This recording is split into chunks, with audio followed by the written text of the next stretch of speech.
When a nation begins to break, it doesn't always start with bombs or borders. It begins inside its people, their values, and their collective identity. Israel is not collapsing in the way many imagine, a single moment of destruction, but rather through a slow internal unraveling of cohesion. And like the psyche of an individual, the nation's soul fractures, not from external pressure alone, but from unresolved contradictions within.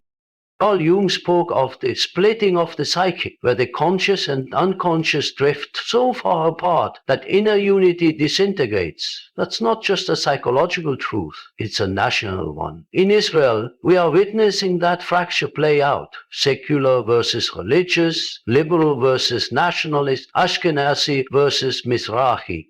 Jewish versus Arab. Each camp believes it holds the key to the nation's survival, but their mutual contempt only accelerates its dissolution. What was once a collective identity forged through existential struggle is now fragmented by identity politics, fear, and historical baggage. This isn't mere disagreement, it's a philosophical rupture. A society that cannot agree on what it is cannot meaningfully agree on where it's going. Jung warned that when the inner opposites are not reconciled, chaos follows. Israel today mirrors that unresolved polarity. The lack of a shared narrative, the rejection of pluralism, the rise of zealotry disguised as patriotism. These are isolated symptoms. There are signals of psychic collapse on a national level. One might say all democracies are messy. True, but when a people no longer trust their institutions, no longer trust each other, and no longer even speak a common moral language, something deeper is at risk. The social contract doesn't break with violence alone. It breaks when people stop believing in the idea of us. Carl Jung would not have looked at this situation through the lens of military power or GDP. He would have asked, what myth sustains the nation? What archetype binds its people? And in Israel's case, that myth, the dream of unity, purpose, resilience, is growing faint. No nation can live off a founding story forever. At some point, it must be reborn, not through conquest, but through reflection. If a person cannot integrate their shadow, they fall into crisis. And if a country cannot integrate its internal oppositions, it collapses into division. That is not prophecy, it is psychology. The center cannot hold if it has no soul, and the house divided not just politically but spiritually cannot endure. There comes a point in the life of a nation when its institutions no longer reflect the soul of its people. In Jungian terms, the structure of the state, its laws, its courts, its constitution, is the ego of the collective. It brings order, it contains chaos. But when the ego loses its connection to the deeper ethical core, what Jung would call the self, then collapse becomes inevitable. Not in fire, perhaps, but in form, in legitimacy. This is precisely what we are seeing in Israel's judicial crisis. The move to strip the courts of their independence is not just a political maneuver, it is a psychological rupture. The judiciary is not merely a legal instrument, it is the conscience of the nation. It is the balancing function, the archetypal figure of justice that keeps the raw will of power in check. When a society declares war on its conscience, it is a sign that it no longer trusts itself. Jung warned that the unconscious will force itself into the light if ignored. In Israel, years of unresolved tension between liberal democracy and religious nationalism, between pluralism and control, are erupting in the very heart of its legal framework. Thousands have marched in protest, not merely to oppose a bill, but to preserve the psychic scaffolding that prevents descent into authoritarianism. You see, a nation is not held together by military might alone. It is held together by trust in its own reflection. The court in the sense is a mirror. If a government seeks to smash that mirror because it no longer likes what it sees, it is not reforming, it is projecting. Jung called this the danger of inflation, when the ego assumes it is above critique, above balance. When that happens, regression follows. Israel's constitutional turmoil is not just a legal debate, it's a symbolic message that the foundation is shaking. When law becomes the tool of the few rather than the shield of the many, the collapse isn't just near, it's underway. The people sense it. That's why they're in the streets, not because they're political, but because something ancient in them knows when justice dies, the soul of the nation dies with it. And so we return to Jung's eternal insight. What you fail to bring to consciousness comes back as fate. This crisis is not Israel's fate, but it will be if it refuses to confront the shadow now rising from within. Truth, once silenced, always returns. And when it does, it demands everything. Certainly, this is a 450-word segment expanding key point 3, military resistance and erosion of national cohesion, in a style that aligns with the Carl Jung-inspired tone. Intellectual, psychologically insightful and clear. Underscore, there is perhaps no clearer sign of a nation's internal disintegration than when its own military begins to fracture. For Israel, a country whose identity is deeply intertwined with its defense forces, the recent waves of military resistance are not just acts of protest, they are acts of collective introspection. They reveal a deep and dangerous split between the ideal and the reality, between duty and conscience. Jung once said every form of addiction is bad, no matter whether the narcotic be alcohol, morphine, or idealism. When a society becomes addicted to a myth of itself, an untouchable idea of unity, security, or righteousness, it loses the ability to see when the structure holding that myth begins to rot. Israel has long placed the military at the heart of its national psyche, but now elite pilots, reservists, and intelligence officers are beginning to say no, and not out of cowardice, but out of moral conflict.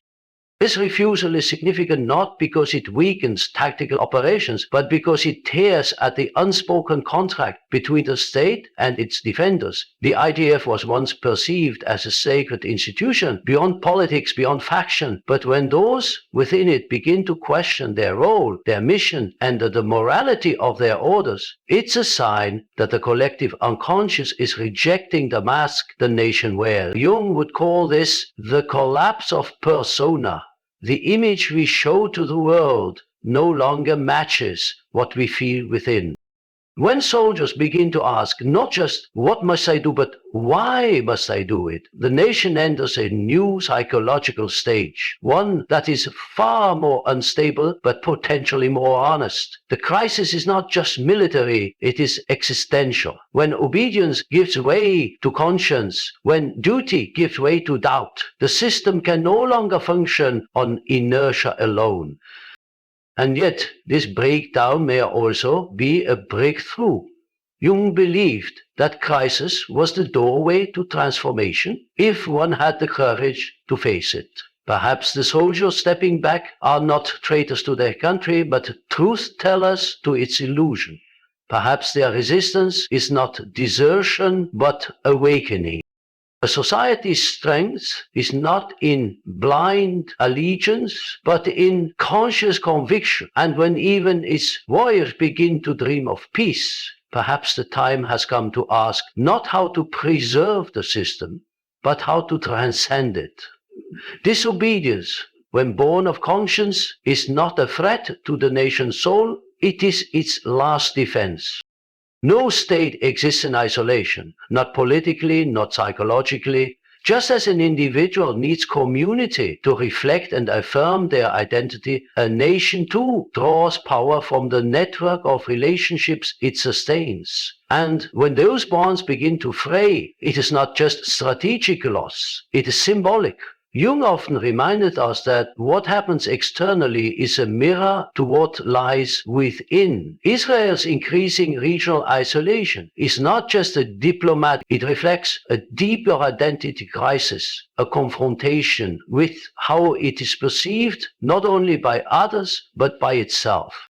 The Abraham Accords once seemed like a watershed moment, a promise that Israel could integrate into the region while sidestepping the Palestinian question. But that illusion is now unraveling. We are witnessing the rebalancing of regional alliances as powers like Saudi Arabia pivot toward China, broker talks with Iran, and reassert their agency on the world stage. The myth of Israel's centrality is quietly fading, and that loss of symbolic center is far more threatening than any weapon.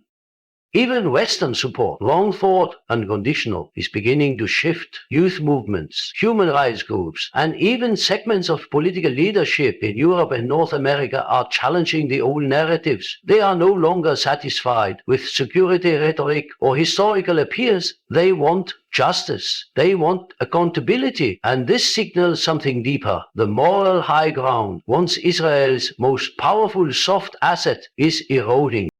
You would ask what happens to the individual when their mask is stripped away and the world no longer reflects back the persona they wish to project. They enter what he called a confrontation with the shadow. Israel now finds itself in that very moment. It can no longer rely on mythology alone. The international community is beginning to hold up a mirror, and what it reflects is no longer admiration, but unease. Isolation is not just political exile, it is psychological exile. When a nation no longer recognizes itself in the eyes of others, it begins to question its purpose. Unless that question is faced with honesty, what follows is regression, back into tribalism, defensiveness, and denial. We've seen this pattern throughout history. Those who refuse to adapt do not survive. They fragment. True strength lies not in being feared or tolerated, but in being trusted. And when that trust dissolves, a nation must ask not how to restore alliances, but how to restore its own integrity. A nation's economy is not merely the sum of its currency, markets, or employment rates. It is the outward expression of an internal order, a symbol of trust, stability, and shared direction. When the economy begins to tremble, it is not always due to external forces. Often it reflects inner fragmentation. Jung taught that the psyche, when divided against itself, projects that division outward. In this light, Israel's rising economic instability is not just a fiscal issue. It is a symptom of a deeper psychological disunity. We are witnessing an erosion of the very foundation that holds a society together, cohesion. Investors are pulling out. Startups, once the pride of a tech-savvy economy, are relocating their headquarters. The shekel, once strong, now fluctuates like a heartbeat under stress. But beyond the numbers lies something more telling. People no longer believe in the long-term future. This lack of faith is far more corrosive than the inflation. It is spiritual in nature. Jung often spoke of individuation, the process by which a person integrates all aspects of themselves into a harmonious whole. A nation must undergo a similar process, but what happens when the different parts refuse to speak to each other? In Israel's case, the divide between religious and secular, liberal and nationalist, Ashkenazi and Mizrahi, Jewish and Arab has become more than political. It's existential. The center cannot hold because the psyche of the state is being torn in competing directions. This fragmentation breeds fear, and fear breeds short-term thinking. People stop building. They stop imagining a shared tomorrow. Instead, they focus only on survival, on protecting what little certainty remains. But survival is not a vision, and a nation that cannot dream together begins to die slowly from within. You see, economic crisis always reveals something more fundamental, a crisis of meaning. When individuals no longer feel they are contributing to a larger, coherent story, they begin to withdraw. Some emigrate, some protest, some radicalize. These are not random reactions. They are cries from a fractured collective unconscious. But within crisis lies the seed of clarity. Jung reminds us that the way out is not forward by force, but inward through understanding. A house divided must first recognize its cracks before it can repair. Israel's economic tremors are urging its people and its leaders to stop chasing enemies outside and instead confront the imbalance within. A stable economy begins not in the market but in the mirror. And until a nation looks at itself whole and unflinching, prosperity will remain a fleeting illusion.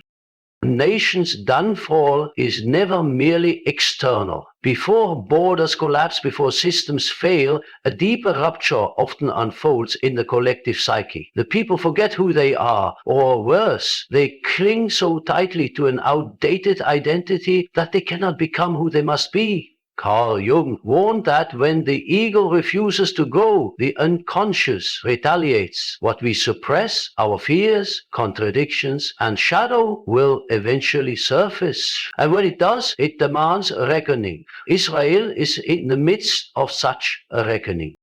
For decades, it has projected an identity built on survival, resilience, and historic entitlement. But these psychological foundations are not without cost. When a society is built around a trauma, however justified, it risks becoming defined by it. Perpetual defense becomes not just a military posture, but a mental one. Everyone becomes either an ally or an enemy. Nuance dies. Reflection disappears. Growth halts. And so the current crisis is not just political or economic, it is existential. Who is Israel truly? Beyond the stories it has told itself. Beyond the wars and victories, beyond the walls and checkpoints, is it a democracy, a theocracy, a haven for one people, or a home for many? These questions now haunt its institutions, its debates, its youth. And this confusion is not weakness, it is the natural result of a false self being challenged by reality. Jung would say that a nation is encountering its shadow. That repressed part of itself, it refused to acknowledge: the occupation, the inequality, the silencing of dissent. These things were always there, but now they can no longer be denied. And just as with an individual, the only path forward is to integrate the shadow, to own it, confront it, and choose consciously whether to transcend it. Identity must be flexible to survive, just as a person must die to an old version of themselves to grow, so too must a nation. It must let go of outdated myths and be reborn through honesty. This is not destruction, it is transformation. But transformation requires courage and the ability to sit in discomfort without retreating into denial or rage. The greatest collapse is not physical. It is when a people can no longer see themselves clearly. And yet, in that darkness lies the chance for vision, for a new, more conscious identity to emerge. A nation becomes whole, not by resisting change, but by embracing the truth of what it has become and daring to imagine what it might still be.